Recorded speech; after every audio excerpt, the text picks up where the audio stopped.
Você quer apoiar o nosso canal e nos ajudar a produzir mais conteúdo para você? É simples, basta você acessar o link da lojinha na descrição sempre que precisar comprar algum produto. Com este simples gesto, você estará nos ajudando muito.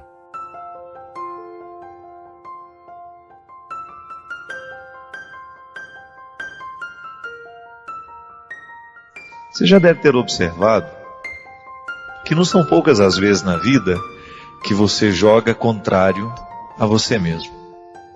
É como se você tivesse a oportunidade de entrar para defender o seu time, está lá na ansiedade, né, vendo o time perder. Nós na posição de torcedores, quantas vezes eu ficava lá assistindo o meu time perder, sofrendo, querendo fazer alguma coisa, né? Tem um corintiano aqui que está rindo agora, porque ele já deve ter visto muitas vezes isso. E a gente fica naquele sofrimento lá da arquibancada, né, sem saber o que fazer. Quantas vezes na vida nós fazemos isso? Vamos para julgar e a gente de repente percebe que nós estamos julgando contra nós mesmos. É fácil julgar contra a gente. Basta a gente se descuidar do que a gente faz com o coração da gente. Outro dia recebi um testemunho muito interessante, alguém dizendo assim que havia um rapaz que estava totalmente destruído pelas drogas, pelo álcool, pela bebida, né? Também pelos vícios, pela maconha, pela cocaína. E diz que a família não sabia, só percebia que ele estava muito sofrido e que estava cada vez mais debilitado, mais triste, sem vontade de viver, quando de repente um dia, me parece que ligou lá por acaso a televisão no programa, começou a prestar atenção no que estava sendo falado e caiu num choro, começou a chorar muito. A mãe e o pai, vendo ele naquele choro de desespero, se aproximaram e escutaram dele uma história. Na verdade, naquele momento ele contou tudo o que estava vivendo. E já estava muito angustiado, mas a palavra aqui, que a gente estava falando naquele momento, eu nem sei que dia que foi o programa, mas acordou o coração do menino para ele perceber que ele estava lutando contra ele mesmo. E houve uma transformação muito bonita na vida daquele rapaz. Eu recebi o recado através de um amigo, a mãe mandou me dizer, diga ao padre Fábio de Mello que teve um programa dele que mudou a vida do meu filho. Fui dormir numa satisfação, minha gente. Porque às vezes eu interpreto sempre assim. A minha missão como padre é convencer as pessoas de que elas precisam lutar favoráveis a elas mesmas. Que nessa vida nós não temos o direito de entrar em campo para perder. Claro, a gente vai perder na vida. Ninguém que vai ganhar sempre. Mas nós não podemos viver um processo consciente ou inconsciente de luta contrária a nós mesmos. Quantas vezes eu encontro pessoas, tantas vezes nessa vida eu encontro seres humanos em processos de falência, estão julgados, subjugados a um processo de autodestruição, justamente porque o coração está contra ela. O coração ali dentro vive para condená-la, para escolher errado, para fazer as coisas ruins, para escolher o que há de pior na vida. E de repente aquele ser humano começa a ser um fracassado. Não nasceu para o fracasso, mas está vivendo fracassos. Está se entregando ao processo dos fracassos. Por quê? Porque está lutando contra ela mesma. Porque aquela pessoa não está conseguindo fazer as escolhas que vão possibilitar o seu sucesso, a sua realização humana. E todos nós estamos sujeitos a isso. Ninguém está imune. Todos nós corremos o risco de, num determinado momento da nossa vida, começar a julgar contra a gente mesmo. E é muito triste você encontrar uma pessoa assim. Você olha para ela e você percebe que ela está perdendo. Por quê? Ela está perdendo porque ela está julgando contra. É como fazer um gol contra, né? O jogador ele fica culpado, ele se sente terrível. É horrível para ele. Aquela torcida toda esperando que ele faça o gol para fazer vencer o time dele, e ele vai lá, por um descuido, por um vacilo, marca um gol contrário, isso é, prejudica o próprio time. Na vida nós fazemos as coisas. Não são poucas as vezes em que nós também marcamos um gol contra. E às vezes nós não vamos percebendo que todos os dias nós estamos marcando gol contra. Todos os dias nós estamos levando a nossa vida através de escolhas, através de caminhos que nós vamos tomando, que vão fragilizando o nosso processo de realização. E Deus não quer isso para nós. Deus quer que a gente lute a favor, não o contrário. E é por isso que a conversão passa pelo nosso coração. Por que o coração? Claro que o coração e a mente, dentro desse significado bonito que tem, né? De ser o lugar onde estão formatados os nossos sentimentos, é onde a gente ama, onde a gente odeia. É ali que Deus fala, na palavra, na Sagrada Escritura, há sempre essa expressão bonita, essa metáfora. Deus fala ao coração do ser humano. A conversão começa aqui. E eu gosto de afirmar isso sempre. A gente vai sendo melhor à medida em que Deus tem mais acesso ao nosso coração, em que Ele orienta o coração para o lugar certo. Quando nós começamos a colocar o nosso coração para trabalhar a favor da nossa realização. Quantas vezes você foi destruído pelos sentimentos ruins que o seu coração alimentou? Quantas vezes na vida você colocou o seu coração, colocou dentro dele sentimentos estragados, coisas ruins que não construíam, que não edificavam, que foram extremamente desfavoráveis à sua vida. Por quê? Porque você não viveu essa reconciliação interior. Você não fez do seu coração um território de coisas boas. Não fez escolhas interessantes, errou demais e foi jogando tudo isso dentro de você. Não viveu aquela reconciliação necessária que todos nós precisamos viver, se é que a gente quer dar certo nessa vida. E eu tenho certeza absoluta que todos nós queremos dar certo. O que acontece é que nem sempre conseguimos escolher o que verdadeiramente vai nos fazer chegar a este lugar que nós tanto queremos chegar. É que nem sempre nós somos capazes de buscar o melhor caminho, de encontrar a melhor solução, de tomar a melhor decisão. Por isso que Deus precisa entrar no nosso coração, para nos ajudar a viver os processos de escolhas, para nos orientar naquilo que verdadeiramente será favorável a nós e às pessoas que estão ao nosso lado. Lembrando sempre, né? A decisão que eu tomo para mim também vai atingir outras pessoas. No último acampamento que a gente teve aqui, nós falamos disso. O quanto que das minhas escolhas vai atingir também o coração de quem está do meu lado. O jeito como eu escolho viver, o jeito como eu escolho ser gente, atinge as pessoas que estão do meu lado. E é este comprometimento social que nós precisamos ter o tempo todo. Eu sou responsável pela minha felicidade, e se eu cuido bem da minha felicidade, da minha realização, das minhas escolhas, naturalmente eu estou cuidando também daqueles que estão do meu lado, daqueles que me amam, daqueles que querem me ver feliz. Não é isso? Quando eu tenho o cuidado, quando eu começo a observar o que eu tenho feito da minha vida, de alguma maneira, eu também estou ajudando aqueles que estão do meu lado.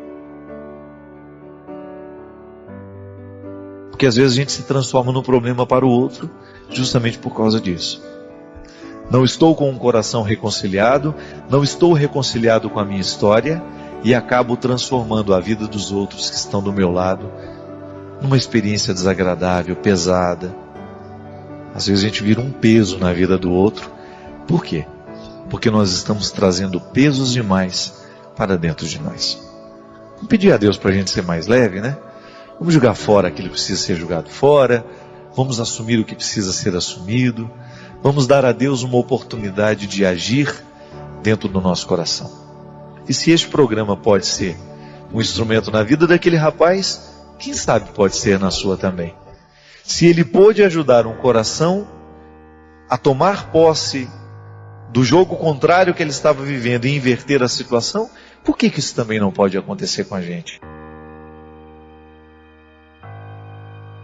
Eu digo porque eu também sou beneficiado com este programa.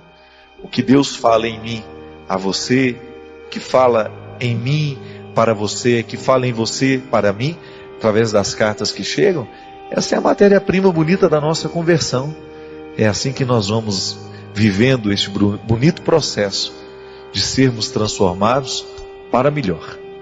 Ser transformado para pior, não. Isso é evoluir. E não é isso que nós queremos para nós.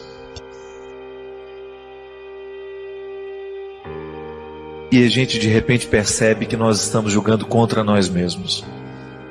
É fácil julgar contra a gente. Basta a gente se descuidar do que a gente faz com o coração da gente. Outro dia recebi um testemunho muito interessante.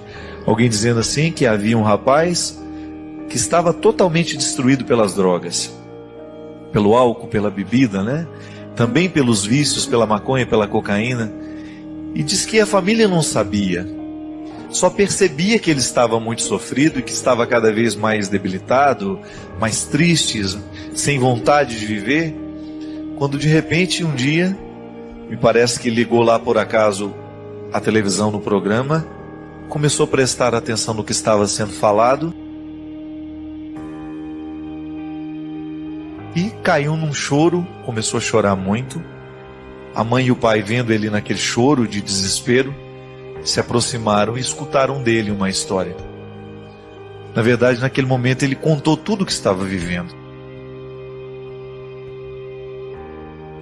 E já estava muito angustiado, mas a palavra aqui, que a gente estava falando naquele momento, eu nem sei que dia que foi o programa, mas acordou o coração do menino para ele perceber que ele estava lutando contra ele mesmo. E houve uma transformação muito bonita na vida daquele rapaz. Eu recebi o recado através de um amigo. A mãe mandou me dizer, diga ao padre Fábio de Mello que teve um programa dele que mudou a vida do meu filho. Fui dormir numa satisfação, minha gente. Porque às vezes eu interpreto sempre assim. A minha missão como padre é convencer as pessoas de que elas precisam lutar favoráveis a elas mesmas. Que nessa vida nós não temos o direito de entrar em campo para perder. Claro, a gente vai perder na vida. Ninguém que vai ganhar sempre. Mas nós não podemos viver um processo consciente ou inconsciente de luta contrária a nós mesmos. Quantas vezes eu encontro pessoas, tantas vezes nessa vida eu encontro seres humanos em processos de falência, que estão julgados, subjugados a um processo de autodestruição, justamente porque o coração está contra ela. O coração ali dentro vive para condená-la, para escolher errado, para fazer as coisas ruins, para escolher o que há de pior na vida, e de repente aquele ser humano começa a ser um fracassado. Não nasceu para o fracasso, mas está vivendo fracassos. Está se entregando ao processo dos fracassos. Por quê? Porque está lutando contra ela mesma. Porque aquela pessoa não está conseguindo fazer as escolhas que vão possibilitar o seu sucesso, a sua realização humana. E todos nós estamos sujeitos a isso. Ninguém está imune. Todos nós corremos o risco de, num determinado momento da nossa vida, começar a julgar contra a gente mesmo. E é muito triste você encontrar uma pessoa assim. Você olha para ela e você percebe que ela está perdendo. Por quê? Ela está perdendo porque ela está jogando contra. É como fazer um gol contra, né? O jogador ele fica culpado, ele se sente terrível. É horrível para ele. Aquela torcida toda esperando que ele faça o gol para fazer vencer o time dele, e ele vai lá, por um descuido, por um vacilo, marca um gol contrário, isso é, prejudica o próprio time. Na vida nós fazemos as coisas. Não são poucas as vezes em que nós também marcamos um gol contra. E às vezes nós não vamos percebendo que todos os dias nós estamos marcando gol contra. Todos os dias nós estamos levando a nossa vida através de escolhas, através de caminhos que nós vamos tomando, que vão fragilizando o nosso processo de realização. E Deus não quer isso para nós. Deus quer que a gente lute a favor, não o contrário. E é por isso que a conversão passa pelo nosso coração. Por que o coração? Claro que o coração e a mente, dentro desse significado bonito que tem, né? De ser o lugar onde são formatados os nossos sentimentos, é onde a gente ama, onde a gente odeia. É ali que Deus fala. Na palavra, na Sagrada Escritura, há sempre essa expressão bonita, essa metáfora. Deus fala ao coração do ser humano. A conversão começa aqui. E eu gosto de afirmar isso sempre. A gente vai sendo melhor à medida em que Deus tem mais acesso ao nosso coração, em que Ele orienta o coração para o lugar certo. Quando nós começamos a colocar o nosso coração para trabalhar a favor da nossa realização. Quantas vezes você foi destruído pelos sentimentos ruins que o seu coração alimentou? Quantas vezes na vida você colocou o seu coração, colocou dentro dele sentimentos estragados, coisas ruins que não construíam, que não edificavam, que foram extremamente desfavoráveis à sua vida. Por quê? Porque você não viveu esta reconciliação interior. Você não fez do seu coração um território de coisas boas. Não fez escolhas interessantes, errou demais e foi julgando tudo isso dentro de você. Não viveu aquela reconciliação necessária que todos nós precisamos viver, se é que a gente quer dar certo nessa vida. E eu tenho certeza absoluta que todos nós queremos dar certo. O que acontece é que nem sempre conseguimos escolher o que verdadeiramente vai nos fazer chegar a este lugar que nós tanto queremos chegar. É que nem sempre nós somos capazes de buscar o melhor caminho, de encontrar a melhor solução, de tomar a melhor decisão. Por isso que Deus precisa entrar no nosso coração, para nos ajudar a viver os processos de escolhas, para nos orientar naquilo que verdadeiramente será favorável a nós e às pessoas que estão ao nosso lado. Lembrando sempre, né? A decisão que eu tomo para mim também vai atingir outras pessoas. No último acampamento que a gente teve aqui, nós falamos disso. O quanto que das minhas escolhas vai atingir também o coração de quem está do meu lado. O jeito como eu escolho viver, o jeito como eu escolho ser gente, atinge as pessoas que estão do meu lado. E é este comprometimento social que nós precisamos ter o tempo todo. Eu sou responsável pela minha felicidade, e se eu cuido bem da minha felicidade, da minha realização, das minhas escolhas, naturalmente eu estou cuidando também daqueles que estão do meu lado, daqueles que me amam, daqueles que querem me ver feliz, não é isso? Quando eu tenho o cuidado, quando eu começo a observar o que eu tenho feito da minha vida, de alguma maneira, eu também estou ajudando. Padre Fábio, eu prefiro não me identificar. O ambiente no qual trabalho, há muita fofoca e inveja. Padre Fábio, como lidar com essa situação? Muito obrigado. Essa questão da inveja, da fofoca, isso é mais antigo do que o mundo, né? Eu recebi essa semana, por um motivo muito especial, de um amigo meu, que eu amo profundamente. O nome dele é Murilo Guerra. E o Murilo foi caluniado de uma coisa terrível. E cidade pequena, você sabe como isso repercute, né? E eu vi o sofrimento do Murilo na semana passada, quando eu rapidamente passei por lá e fui e me encontrei com ele e a Adriana, que é a esposa dele. O Murilo tem uma família linda, que tem problemas como todos nós, mas eles são muito unidos, é muito bonito estar entre eles.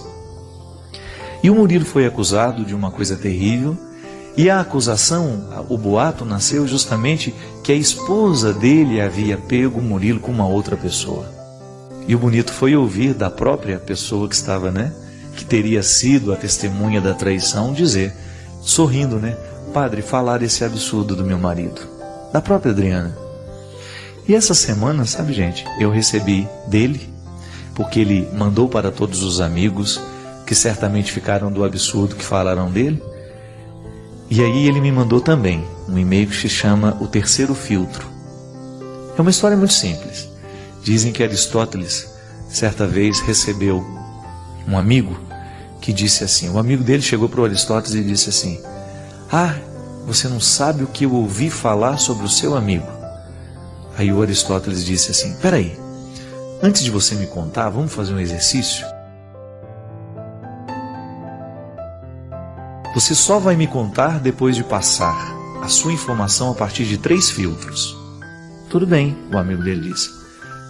Primeiro filtro, o filtro da verdade. Aquilo que você vai falar do meu amigo, você tem certeza que é verdade? E ele disse assim, não, eu não tenho certeza. Aí Aristóteles continuou, então não é certo o que você vai me falar. Ele disse, não, não é certo.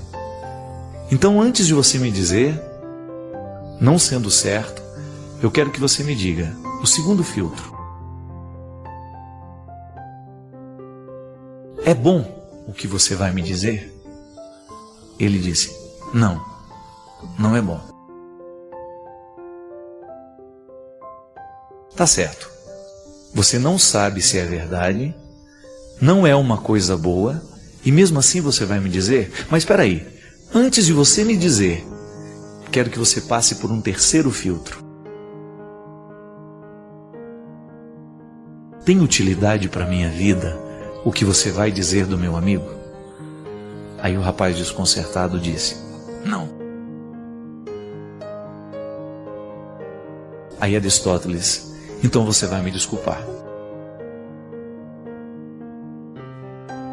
Se não é certo o que você tem a dizer, se não é bom o que você tem a me dizer, e se não tem utilidade nenhuma para mim, por que você acha que eu iria gostar de ouvir?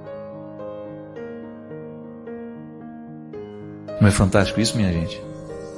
Se não é certo, se não é bom, se não é útil, por que você acha que eu iria querer ouvir isso? Na verdade, toda vez que uma pessoa se encoraja para contar uma fofoca para a gente, ela já está considerando que a gente é qualquer coisa, que a gente aceita qualquer conversinha. O mais bonito, sabe, é que naquela história toda, quando Petrópolis borbulhava com a fofoca e com o absurdo que estavam dizendo do Murilo, o Verusca, um cabeleireiro famoso lá em Petrópolis, foi a pessoa que teve coragem de sair lá do salão dele, entrar na sala do meu amigo e dizer para ele, Murilo, olhando nos olhos, estão dizendo isso, isso e isso de você. E eu não acho justo. Enquanto toda a cidade comentava a boca miúda, você ficou sabendo? Fazendo isso, sem passar pelo terceiro filtro, uma notícia nascida, minha gente, me desculpe, da cabeça certamente de uma pessoa infeliz, frustrada, que não consegue conviver com o sucesso do outro, que não consegue suportar a realização e a felicidade alheia, que geralmente o fofoqueiro é assim. O ciúme, a fofoca, ela só nasce de gente que não é capaz de ser feliz, e porque não é capaz de ser feliz, não suporta a felicidade daquele que é. Verusca, naquele gesto de solidariedade cristão, demonstrando uma hombridade rara nos dias de hoje, quebrou o poder da fofoca. Sabe quando a gente quebra o poder da fofoca? Como ele fez. Dentro do meu salão não se fala absolutamente nada sobre o assunto. É assim que a gente quebra o poder da fofoca. Quando você começa a estabelecer os 3 filtros para poder ouvir o que as pessoas têm a lhe dizer. Seu ouvido não é lixo para você ficar ouvindo qualquer coisa. Seu ouvido não é um território baldio para o outro vir julgar o lixo dele. E fofoca, minha gente, com todo respeito, é lixo. Vira e mexe vem me dizer: ficou sabendo do padre? Não estou sabendo de nada, mesmo que eu saiba. Sabe por quê? É um jeito que a gente tem de multiplicar a maldade. O Padre Joãozinho deu um exemplo bonito para mim essa semana numa conversa, né? De uma situação que eu tinha vivido, de um mal entendido que havia, e injustamente eu havia sido colocado como se eu tivesse errado na situação, numa diocese, num evento que teve. E aí eu falei: mas aí depois que consertou, padre, não adiantou. Ele falou assim: depois que a gente estoura o travesseiro de pena, a gente nunca mais reúne as penas que a gente esparramou. É como você subir num alto monte, você pegar um travesseiro de pena e você arrebentá-lo, e o vento leva. Fofoca é isso. Nós nunca mais seremos capazes de reparar os estragos que uma fofoca faz na vida de uma pessoa. Porque depois que o boato esparrama, gente, é igualzinho pluma que você não tem mais condições de recolher. E às vezes nós ferimos a integridade de pessoas que levaram anos e anos e anos com honestidade, com retidão de caráter para construir, e depois uma noticiazinha boba, infeliz, mentirosa, fofoqueira é capaz de jogar essa pessoa na lama. Eu não sei se tem uma coisa que nessa vida possa gerar mais inferno.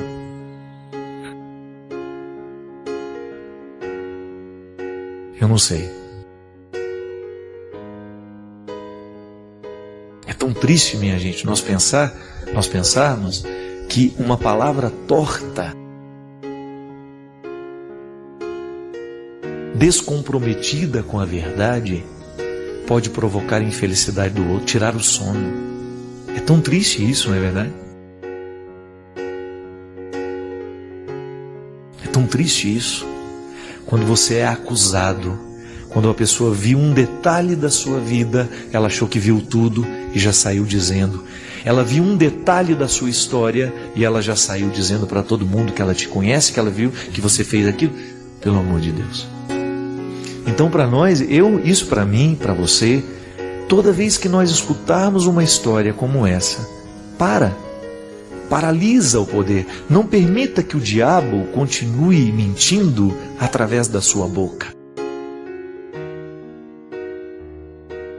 A maioria das fofocas, quem inspira isso no coração de quem vai contar, quem vai inventar a história, não é outra pessoa senão o diabo. E nós legalizamos a presença dele na vida cada vez que nós somos parceiros dele. Eu escuto, passo para frente. Ainda rio, como se eu tivesse absoluta certeza do que eu estou dizendo. Não é verdade, não é bom e não é útil, então eu não quero saber. Me privem porque meu ouvido não é lixo. E o pior, sabe o que é? É que às vezes essas pessoas que são vítimas da fofoca nunca mais vão se recuperar na vida. Não me importa o que aconteceu, não é justo que a gente faça a história de um homem ser reduzida ao pó por causa de um erro, ou por causa de uma evidência, ou por causa de um comentário, ou por causa de um testemunho de uma pessoa totalmente desqualificada do ponto de vista moral. Valeu a palavra do bandido. O que é terrível nessa história é a gente pensar, se aquilo foi uma fofoca, se aquilo foi um instrumento do maligno entre nós, ele destruiu a imagem de um homem. Isso que o diabo quer. Eu agora, nessa empreitada nova que eu estou vivendo, se tem uma coisa que eu não perco de vista é isso. Essa mídia, esse aparecer o tempo todo, isso é a coisa mais perigosa que pode existir para nós. Porque pode ser o diabo, olha, vai abrindo as portas, mas daqui a pouco é a sua derrocada que ele quer. Eu vejo, gente, as perguntas que às vezes os jornalistas me fazem, eu fico parado ouvindo E depois eu pergunto, tá, o que isso agrega à igreja que eu quero anunciar? O que isso altera na vida das pessoas que eu quero evangelizar? Se o Padre Marcelo apareceu na televisão, se o Padre Zezinho faz esse trabalho de mais de 40 anos na TV, se o Padre Joãozinho faz esse trabalho, se Monsenhor Jonas Abib, todos os padres que trabalham com comunicação, para que vão para a frente da televisão? É porque acreditam naquilo que estão dizendo. Por isso que é bom ser entrevistado em lugares que conhecem a seriedade do trabalho que a gente faz. Porque senão eles vão perguntar, qual que é a marca do seu relógio? Que sapato é esse que você está calçando? Que calça é essa que você está vestindo? Como se isso pudesse ser interessante à pessoa que eu evangelizo. Não. Isso é um detalhe mesmo, porque esse relógio pode ser um presente, essa calça que ele está usando pode ser um presente. Isso não vem ao caso. O que vem ao caso é a seriedade da vida que ele está vivendo. Isso a mídia muitas vezes não está interessada em dizer, não. A mídia quer a fraqueza, quer evidenciar o que é fraco. Por isso que é um perigo. É um perigo essas notícias de tudo que sai sobre as pessoas evidentes, porque às vezes nós julgamos pessoas preciosas fora por causa de manchetes mentirosas, caluniantes, absurdas, fruto do interesse maligno. Agora, quantas vezes você sofreu na sua carne a inveja dos outros? A palavra desaforada, a palavra descompromissada com a verdade. Quantas vezes nós vimos pessoas preciosas sendo destruídas? E isso é força do maligno. Você acha que o diabo está satisfeito com a evangelização que a Canção Nova realiza? Você acha que as forças diabólicas, e aí eu digo, tudo o que é estrutura diabólica no mundo de hoje, está satisfeito em nós pregarmos contra o álcool aqui dentro? Não está. Você acha que as estruturas pecaminosas que geram o pecado no mundo, por causa de poder econômico, poder político, você acha que elas estão satisfeitas com quem está fazendo bem? Defendo também os pastores evangélicos, que são inúmeros, que fazem um trabalho maravilhoso nesse país, homens de reflexão, homens de índole, que são julgados todos na mesma lata de lixo, como se o discurso deles fosse alienatório, uma palhaçada tudo isso que se realiza. Quantas vezes os homens e mulheres da religião são banalizados, porque os ateus de plantão, os idiotas de plantão, os fofoqueiros de plantão, resolvem contar mentiras a respeito dessas pessoas.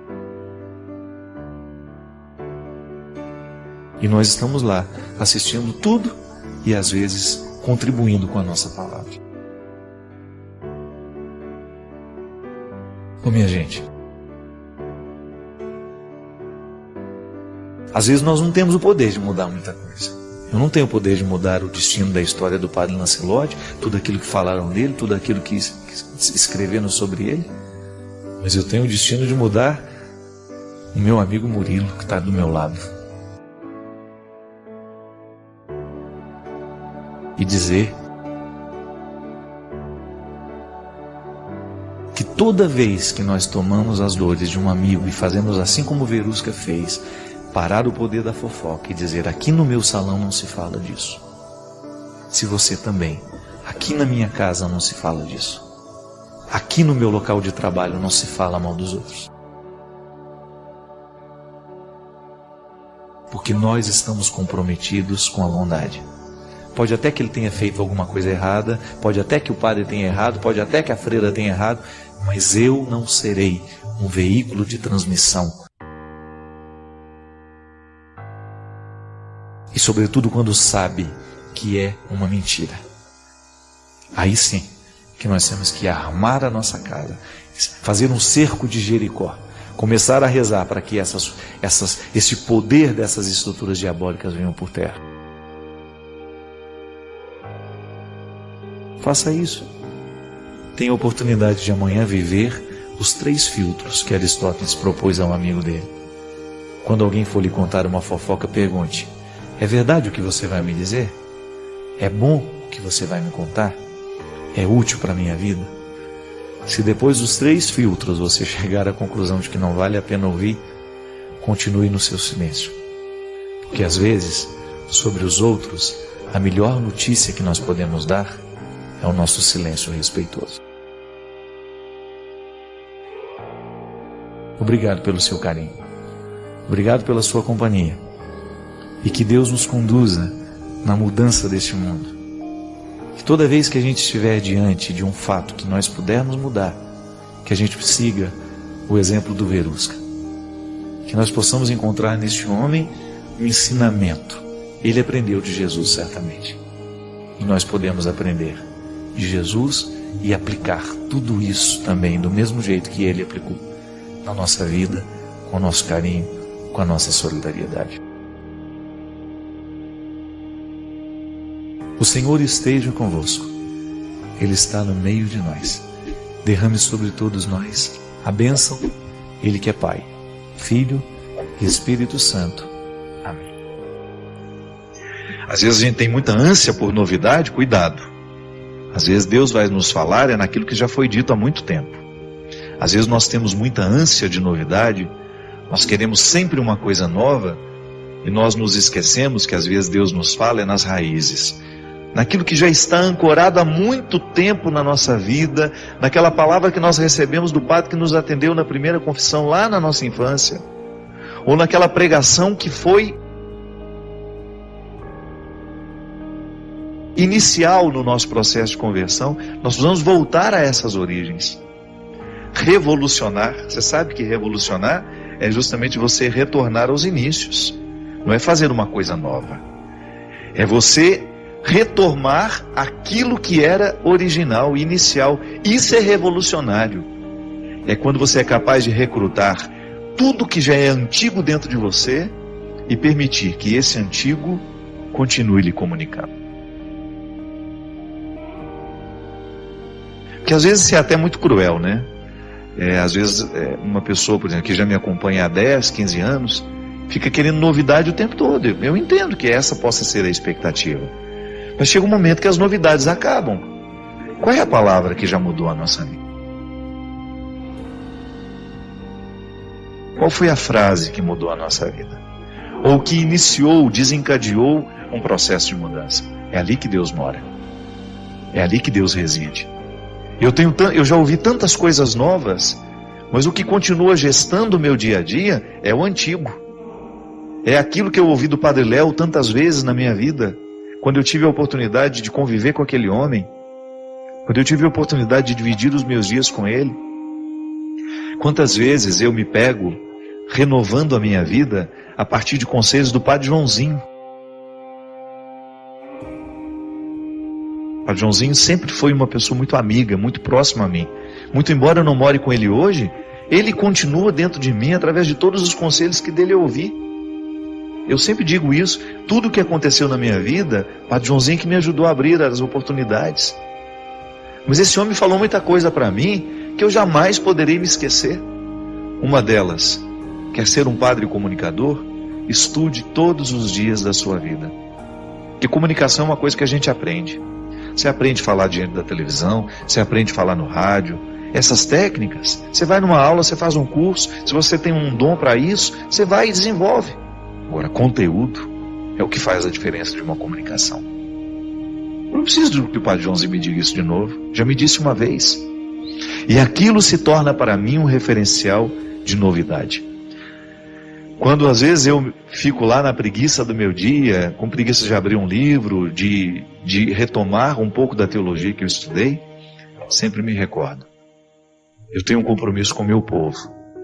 O povo merece um padre qualificado. Da mesma maneira como os padres que agora me assistem. Eu tenho, graças a Deus, uma oportunidade de comunicar a muitos sacerdotes, a muitos pastores também que nos acompanham. A nossa missão é assim. Se a gente não investe no nosso conhecimento, o povo fica no prejuízo. Que às vezes a oportunidade que aquela pessoa tem de crescer passa por mim, passa por você.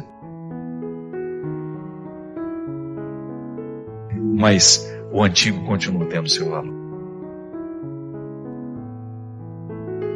Eu fico muito feliz de estar aqui hoje, de uma maneira nova, mas sempre antigo. Tudo aquilo dentro do meu coração que está devidamente enraizado no essencial. Para mim, essa é a palavra mesmo que tem gestado os meus dias. É a calma. Tanta coisa, você não faz ideia do tanto de coisa que na minha vida saiu do eixo, desde o ano passado. Desde o final de dezembro, início de janeiro, fevereiro, março, uma coisa atrás da outra. E coisas graves, sérias mesmo, que me fragilizaram muito como pessoa. Ainda estou tentando administrar algumas delas, que refletiram muito na minha saúde. Estou no meio, na verdade começo hoje um tratamento novo. Tive a graça de encontrar um médico que me olhou na totalidade, que me viu a partir de exames muito bem feitos, né, laboratoriais, lá do meu povo querido de Petrópolis, uma terra que eu amo muito, e descobri uma série de irregularidades que são naturais de uma vida estressante, que a gente sabe que é. O problema de todos nós, não sou eu só que tenho uma vida estressante, você também tem, tenho certeza. Mas a gente precisa cuidar da gente, a gente precisa fazer a gente precisa se olhar com carinho e com calma. Às vezes a gente se olha com pressa demais. Eu achei muito interessante porque quando o médico ele olhava os meus exames, ele olhava com muita calma. E aquilo para mim foi profundamente transformador. Quando eu tive a oportunidade de estar diante dele, um homem muito sábio, apesar de muito jovem, com muita experiência, ele falou uma coisa que me marcou muito. Ele falou: padre, quando a gente começa a ter as manifestações no exterior do corpo, é porque alguma coisa interna já está muito deficitária. Então às vezes a gente não chega nem a manifestar. Claro, às vezes a gente pode engordar, pode ficar fora de forma, pode perder o fôlego quando sobe uma escada. A vida vai nos ensinando, vai nos mostrando. A vida é muito sábia, porque ela tem autoproteção. O corpo é um mecanismo muito interessante. Ele se autoprotege o tempo todo. Então, às vezes, a gente pega uma gripe, porque ele está gritando que precisa descansar. Às vezes a gente tem um processo alérgico, é porque ele está gritando que ele precisa de atenção. Então, naquele momento em que ele olhava os meus exames, ele falava disso para mim. O nosso estilo de vida pode nos matar, como também pode nos salvar na hora certa. Então, se o senhor está aqui hoje, diante de mim, querendo a minha ajuda, eu me disponho